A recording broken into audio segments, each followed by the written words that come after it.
नमस्कार साथियों, आज का हमारा टॉपिक है ज्वालामुखी। आज हम ज्वालामुखी के बारे में अध्ययन करेंगे।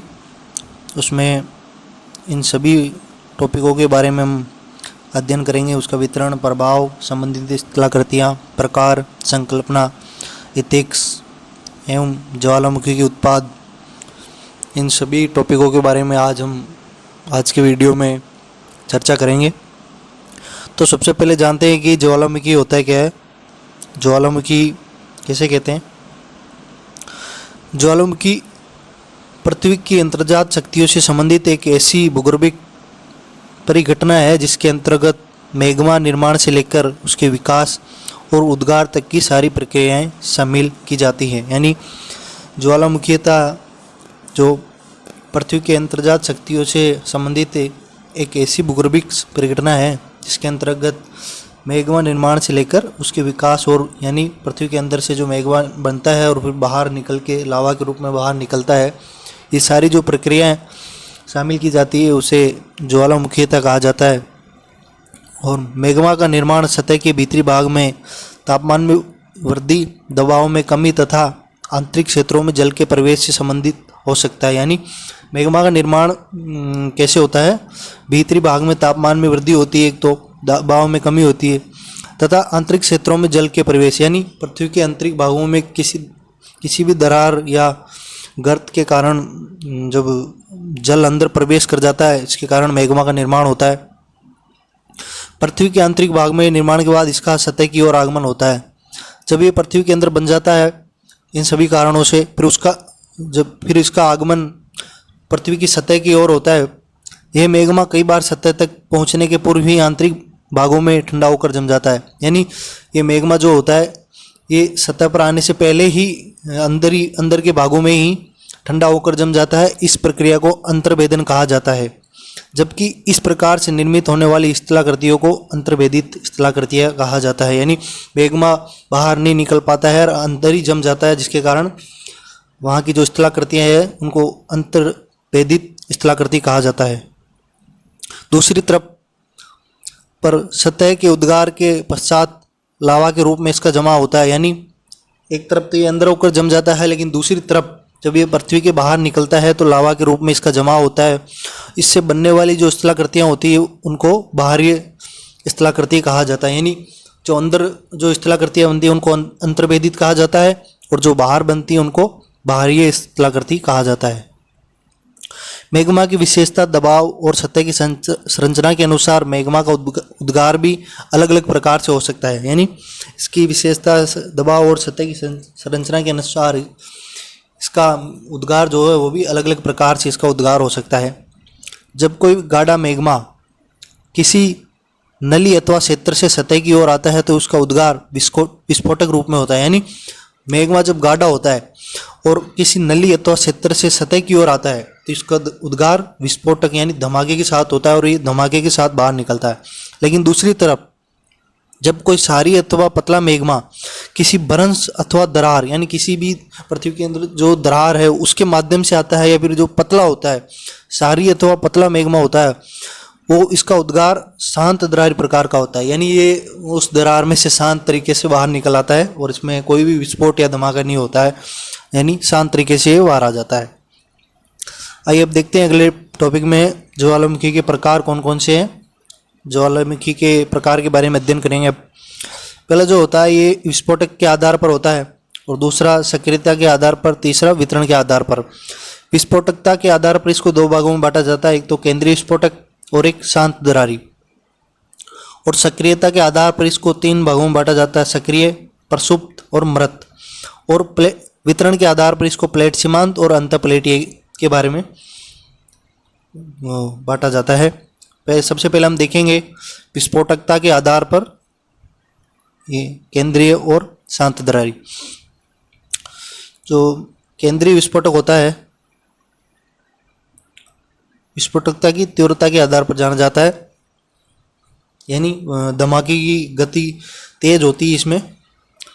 सबसे पहला जो होता है हवाई तुल्य ज्वालामुखी, ये होता है, ये बहुत ही कम विस्फोटक होता है। इसमें मतलब बहुत ही कम विस्फोट होता है, कम धमाका होता है। और फिर स्ट्रोबोलिन तुल्य ज्वालामुखी, इसमें इससे अधिक विस्फोटक होता है यानी जैसे जैसे ये क्रम वाइज है, जैसे जैसे इनका क्रम बढ़ता जाएगा इनकी विस्फोटक वो भी बढ़ती जाएगी। सबसे स्ट्रोम्बोलियन इससे अधिक विस्फोटक होता है और ये भूमध्य सागर का प्रकाश स्तंभ भी इसको कहा जाता है।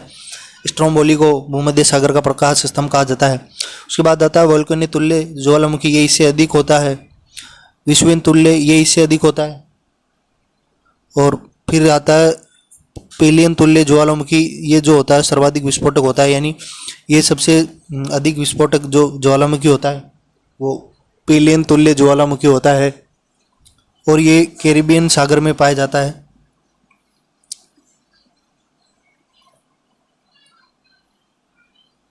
दूसरा जो हम टॉपिक देखेंगे वो है सक्रियता के आधार पर जो ज्वालामुखी होते हैं वो सक्रियता के आधार पर कौन कौन सी ज्वालामुखी, और इसमें एक टॉपिक वो भी था कि शांत दरारी प्रकार का होता है, उसमें ज़्यादा कुछ है नहीं, उसमें ओनली यही है कि शांत दरारी प्रकार के जो शांत रूप से दरारों पृथ्वी के अंदर जो दरारें होती है उससे निकलता है जो लावा शांत तरीके से निकलता है, उसमें कोई धमाका नहीं होता है, उसको शांत दरारी प्रकार का कहते हैं, उसमें ऐसा ना कुछ है नहीं। तो दूसरा जो प्रकार है वो है सक्रियता के आधार पर।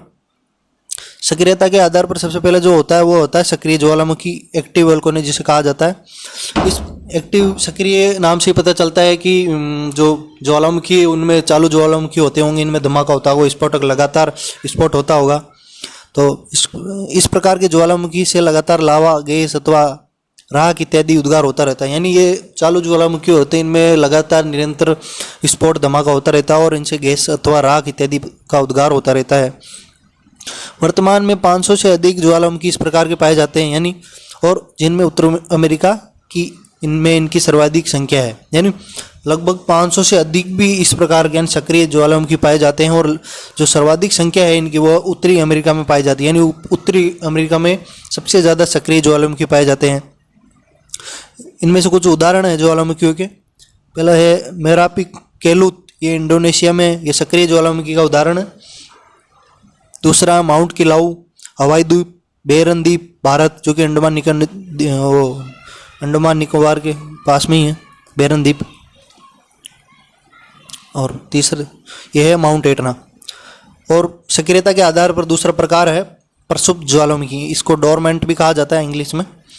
इस प्रकार के ज्वालामुखी उद्गार के पश्चात कुछ समय के लिए शांत हो जाते हैं और पुनः इसमें उद्गार होता है, यानी इनमें लगातार उद्गार होता है लेकिन कुछ समय के अंतराल के बाद होता है, यानी एक बार धमाका हो गया फिर कुछ सालों बाद या हजारों सालों बाद भी हो सकता है, फिर वापस धमाका होता है, फिर ऐसा होता है, फिर ऐसा होता है, यानी कि इनमें कुछ समय के लिए शांत हो जाते हैं उद्गार के पश्चात और फिर पुनः इनमें उद्गार होता है, यानी मेरे खत्म नहीं होते हैं लेकिन कुछ समय के पश्चात इनमें वापस फिर से उद्गार होता है।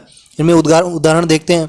माउंट विसोवियस इटली में है, माउंट रेनियर यूएसए में है, किलिमंजारो तंजानिया में है, मोनाकी हवाई द्वीप है, इसी प्रकार नारकोंडम है, ये अंडमान में है। और सक्रियता के आधार पर के प्रकार में तीसरा जो है ज्वालामुखी वो है मृत ज्वालामुखी, एक्सटिंक्ट जिसे कहा जाता है। मृत ज्वालामुखी यह एक ऐसी ज्वालामुखी होती है जिनके उद्गार का इतिहास मानव इतिहास में नहीं मिलता है, यानी और न ही इसे भविष्य में उद्गार की संभावना होती है, यानी इनका जो उद्गार का जो मानव इतिहास में नहीं मिलता है, यानी ये कभी फटे नहीं होते हैं, इनमें कभी विस्फोट नहीं होता, एक तरीके से समाप्त हो चुके कहा जा सकता है, पर फिर भी विस्फोट हो सकता है, ऐसा कुछ सर्वमान्य कथन नहीं है कि भाई नहीं होगा। लेकिन मानव इतिहास में इस प्रकार की ज्वालामुखी में कोई विस्फोट का इतिहास नहीं मिलता और भविष्य में भी उद्गार की संभावना इनकी नहीं होती है। इनके उदाहरण है माउंट कोपा जो कि म्यांमार में है, कोह सुल्तान ये मध्य एशिया में है, ये उदाहरण इनके कुछ। अब वितरण के आधार पर देखते हैं ज्वालामुखी। जो वितरण के आधार पर हमने देखा था कि सबसे पहले था प्लेट सीमांत और दूसरा था अंत प्लेटीय। तो पहले हम देखेंगे प्लेट सीमांत के बारे में कि प्लेट सीमांत क्या होता है। प्लेट सीमांत ज्वालामुखी की ऐसी क्रिया प्लेटों के किनारे स्थित भागों में होती है, यानी जो प्लेटें होती है उनके किनारे स्थित भागों में ज्वालामुखी की इस प्रकार की क्रिया होती है और इनकी व्याख्या प्लेट विवर्तनिक सिद्धांत के आधार पर की जा सकती है, यानी जो प्लेट विवर्तनिक सिद्धांत है उसके आधार पर इनकी व्याख्या की जा सकती है। उदाहरण के लिए अपसारी अभिसारी, यानी जो अभिसारी होती है उसके अंदर महासागरीय प्लेट होती है, उसके अंदर ज्वारीय द्वीप या द्वीपीय चाप का निर्माण होता है। और दूसरी जो होती है महासागरीय महाद्वीपीय, उसके कारण जब ऐसे यहाँ पर जो वलित पर्वत का निर्माण होता है, इसके कारण जब ये प्लेटें पिघलती है अंदर, तो इसके कारण जो लावा निकलता है, इससे वलित पर्वतीय क्षेत्र में ज्वालामुखी की क्रिया होती है। यानी जो वलित पर्वत बनते हैं उस क्षेत्र में ज्वालामुखी की क्रिया देखी जा सकती है, ज्वालामुखी की श्रृंखला बनती है इससे। ठीक है, दूसरा देखते हैं, दूसरा जो वितरण उसमें है अंतःप्लेटीय ज्वालामुखीयता। अंतःप्लेटीय ज्वालामुखीयता, इसकी व्याख्या प्लेट विवर्तनिक के आधार पर नहीं की जा सकती। यानी इसकी जो व्याख्या है वो प्लेट विवर्तनिक सिद्धांत के आधार पर नहीं की जा सकती है। इस प्रकार का ज्वालामुखी क्रिया प्लेटों के किनारे नहीं होती है। जो अभी अपन ने ऊपर देखा कि प्लेट सीमांत में तो जो ज्वालामुखी क्रिया होती है वो प्लेटों के किनारे होती है, लेकिन अंतःप्लेटीय प्रकार में ज्वालामुखी क्रिया प्लेटों के किनारे नहीं होती, बल्कि प्लेटों के बीच में या इसके आंतरिक भाग में होती है। यानी किनारे न होकर उसके बीच में या आंतरिक भाग में होती है। इसकी व्याख्या मेंटल प्लूम एवं हॉटस्पॉट जैसी संकल्पनाओं के आधार पर की जा सकती है। आगे देखेंगे मेंटल प्लूम किसे कहते हैं। इसकी व्याख्या मेंटल प्लूम एवं हॉटस्पॉट जैसी संकल्पनाओं के आधार पर की जा सकती है। इसकी व्याख्या मेंटल प्लूम क्या होता है कि जिससे हमारे पृथ्वी में सबसे पहले ऊपर होता है क्रस्ट, फिर होता है मेंटल, फिर होता है बाहरी कोर और आंतरिक कोर। तो ये अपने जो स्थल मंडल के नीचे का जो भाग होता है, यहाँ पर एक मशरूम के आकार की एक छतरी टाइप बना होता है, और ये पूरे मेंटल से लेकर यहाँ तक बना होता है। इसको कहा जाता है मेंटल प्लूम। और जो इसके ऊपर का जो भाग होता है ना, मेंटल प्लूम के ऊपर का भाग जो होता है उसको कहते हैं हॉटस्पॉट। इसके बारे में पढ़ते हैं आगे। यानी मेंटल प्लूम गर्म और पिघली हुई चट्टान की ऊर्ध्वाधर रूप में मेंटल से स्थल मंडल की ओर आने की प्रक्रिया से संबंधित। यानी मेंटल से स्थल मंडल की ओर आते हैं जब, तो उस प्रक्रिया से ये संबंधित है। इसकी उत्पत्ति मेंटल और बाहरी कोर की सीमा पर अज्ञात कारणों से होती है। हाँ, हमने देखा अभी इसकी उत्पत्ति जो मेंटल और बाहरी कोर से ऊपरी सीमा पर अज्ञात कारणों से होती है। ऊपर की ओर उठती हुई यह प्लूम स्थल मंडल के निचले भाग में मशरूम की आकृति में फैल जाती है, अर्थात इसका शीर्ष मशरूम की तरह हो जाता है। इस आकार के इसका जो शीर्ष हो जाता है, और स्थल मंडल के जो निचले भाग में है वो यहाँ आ जाती है, फैल जाती है यहाँ आकर मशरूम की आकृति में। इस प्रकार इसके द्वारा स्थल मंडल पर नीचे से दबाव, ये जब स्थल मंडल के नीचे आके यूं हो जाती है तो इसका जो दबाव है वो स्थल मंडल पर लगता है, तथा प्लूम के अधिक तापमान के कारण स्थल मंडल की निचली चट्टानें पिघलने लगती है। जब इसका तापमान अधिक होने के कारण स्थल मंडल की जो निचली चट्टान हो वो पिघलने लगती है, जिससे मैग्मा स्थल मंडल की सतह पर आने में समर्थ हो जाता है। यानी जब इसका दबाव यहाँ लगता है तो ये जो स्थल मंडल की जो निचली परत प्लेट होती है ये तापमान की अधिकता के कारण पिघलने लगती है, और ये मैग्मा के रूप में बनकर फिर आगे बाहर आता है स्थल मंडल पर। और स्थल मंडल का वह भाग जिसके नीचे मेंटल प्लूम उपस्थित होता है उसे हॉटस्पॉट कहा जाता है। यानी अभी हमने ऊपर देखा था ये जो मेंटल प्लूम है स्थल मंडल का वो निचला भाग यहाँ पर जहाँ पर ये मेंटल प्लूम उपस्थित होता है, इसको हॉटस्पॉट के नाम से जाना जाता है। और निर्मित होने के पश्चात मेंटल प्लूम अपने स्थान पर स्थिर रहता है। जब ये मेंटल प्लूम बनता है और वो अपने स्थान पर रहता है तो ये स्थिर रहता है, यहाँ से कहीं हिलता डुलता नहीं है, अपने स्थान पर स्थिर रहता है। और मेंटल प्लूम का व्यास 2000 किलोमीटर तक हो सकता है, जो अत्यंत धीमी गति से मेंटल से होते हुए स्थल मंडल की ओर आता है। यानी इसका व्यास जो 2000 किलोमीटर तक हो सकता है, और अत्यंत धीमी गति से ये स्थल मंडल की ओर आता है।